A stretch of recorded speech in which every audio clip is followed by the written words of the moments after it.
Father Stephen, correspondent of the St. Charles English Medium School.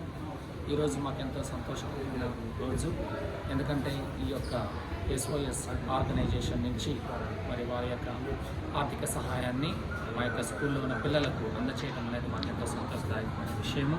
కాబట్టి రానున్న రోజుల్లో కూడా వారిని ప్రత్యేకించి గుర్తించుకొని వారి యొక్క సేవను, వారి యొక్క సంస్థను దేవుడు దీవించాలని మేము ప్రత్యేకించి ఈనాడు తలుస్తూ ఉన్నాం. కాబట్టి ఈరోజు వీళ్ళు ఇక్కడికి రావడం మాకు ఎంతో ఆనందం. మరి సెయింట్ జాన్స్ ఇంగ్లీష్ మీడియం స్కూల్కి వచ్చి వారి యొక్క దయార్థ సేవను అందిస్తున్నందుకు వారికి ప్రత్యేకమైన ధన్యవాదాలు. ఈ యొక్క స్కూల్లో చదువుకొని ఇంత గొప్పగా వీళ్ళు చేస్తున్న ఈ యొక్క సంస్థ యొక్క యాజమాన్యాన్ని కూడా అందరినీ కూడా దేవుడు దీవించాలని, వారికి ఇంకా ఇటువంటి సేవా కార్యక్రమాలు చేయడానికి ఆ దేవుడు ఎక్కువగా సహాయం చేయాలని, ఎల్లప్పుడూ వారికి ఆ దేవుని యొక్క దీవెనలు, ఆశీస్సులు వారిపైన, వీరందరి కుటుంబాలపైన ఉండాలని మేము ప్రార్థిస్తూ ఈ యొక్క సమయాన్ని దేవుడు దయచేసినందుకు ఆయనకు వందనాలు తెలియజేస్తాం.